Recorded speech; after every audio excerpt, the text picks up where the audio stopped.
Hello, c'est Greg. Petit disclaimer avant de commencer, pour ne pas me répéter, mettez pause pour avoir toutes les infos.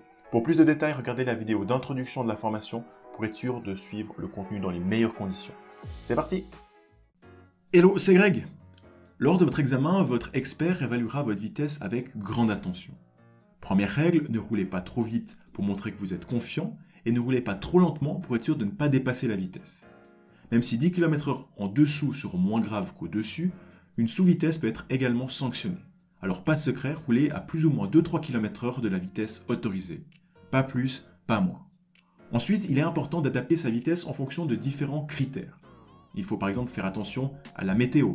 S'il y a du brouillard, beaucoup de pluie, beaucoup de vent ou de la neige, il faut ralentir. Ensuite, l'état et la largeur de la route ont leur importance.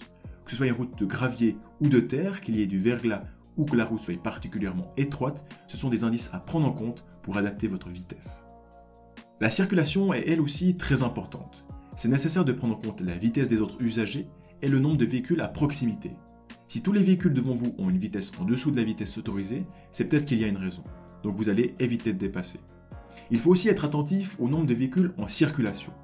Plus il y a de véhicules et plus les distances de sécurité sont en général courtes. On adapte donc sa vitesse pour être prêt à freiner à temps. De plus, si des manifestations ou autres événements ont lieu, soyez prêt à ralentir. Enfin et surtout, votre vitesse dépend également de votre visibilité. Si vous êtes en virage, s'il fait nuit et si votre visibilité est réduite à cause de l'un des éléments que je vous ai mentionnés avant, vous devez adapter votre vitesse et être en tout temps prêt à freiner. Cependant, tous ces éléments n'impliquent pas forcément une diminution de la vitesse. Par exemple, s'il pleuvine très légèrement, que votre visibilité est maintenue et qu'il n'y a pas de virage à grande vitesse, il n'est pas raisonnable de ralentir pour si peu. Vous devez donc maintenir la vitesse indiquée. Faites attention par contre, si un panneau indique la vitesse adaptée en cas de pluie, même minime, respectez le panneau et en tout temps respectez le code de la route. Encore une fois, la règle d'or est de rouler en toute sécurité, sans gêner la circulation et en vous rendant visible pour tous. Ensuite, vous devez anticiper suffisamment tôt les panneaux de vitesse de manière à adapter votre vitesse au moment du franchissement du panneau. Dans le cas d'une décélération, vous devez être à la vitesse indiquée au moment de franchir le panneau. A l'inverse, dans le cas d'une accélération, n'augmentez votre vitesse qu'après avoir franchi le panneau. Ensuite, si vous êtes dans le cas où vous ne savez pas la vitesse de la route pendant votre examen, mieux vaut avoir une vitesse trop faible que trop élevée. Basez-vous sur les informations suivantes, mais pas forcément toujours justes, mais en village, roulez à 30 km/h, en route normale 50, hors agglomération 80 et autoroute 130. Manquer un panneau de vitesse vous sera probablement sanctionné, mais ce sera moins grave que de rouler 30 km/h trop haut.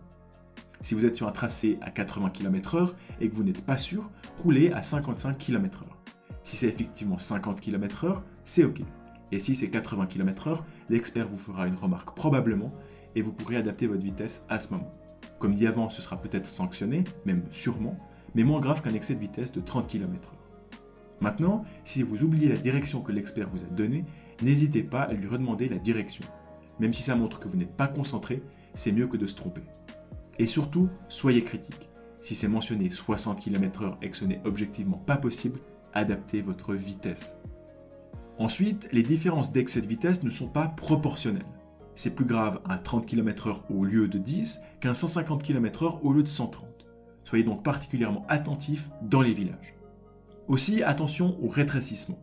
Il faut être sûr que deux voitures peuvent passer. Mieux vaut s'arrêter plutôt que de passer et de faire un accident. Parfois, les rétrécissements ne sont même pas indiqués. Ensuite, lors d'un croisement difficile, il faut pouvoir s'arrêter sur la moitié de la distance visible. Aussi, lorsqu'il y a un dos d'âne, il faut mettre la deuxième ou la première pour le franchir et ralentir suffisamment tôt pour le sentir le moins possible. Enfin, concernant les dépassements, il faut considérer les lignes blanches comme des murs. Ce sera toujours mieux de ne pas dépasser alors qu'il aurait fallu que de dépasser alors que c'était dangereux. En Suisse, lorsqu'il y a une ligne blanche, c'est interdit de dépasser, sauf motifs impériaux, c'est-à-dire jamais sauf urgence extrême. En revanche, si vous pouvez dépasser un cycliste sans toucher la ligne blanche et sans mettre en danger le cycliste, vous pouvez le dépasser. Et en France, un chevauchement et uniquement un chevauchement est autorisé si c'est pour dépasser un cycliste par exemple.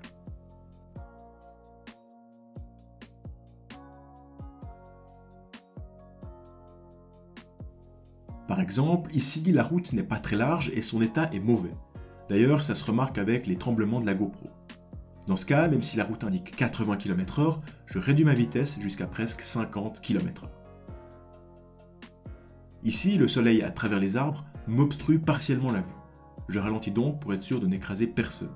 Surtout que dans la forêt, notamment lorsqu'il fait beau, des promeneurs peuvent s'y trouver. Je fais donc particulièrement attention. Dans cette situation, d'autres véhicules peuvent arriver en sens inverse. Nous sommes en légère montée, ce qui nous empêche d'anticiper correctement les véhicules en sens inverse. Et la route indique une vitesse de 80 km/h. On réduit donc sa vitesse fortement afin de pouvoir s'arrêter sur la moitié de la distance visible.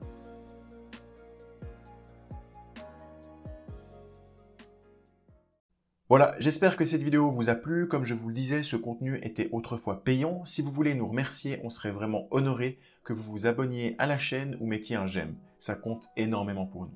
Voilà, à la semaine prochaine pour une nouvelle vidéo de la formation. C'était Greg, allez ciao.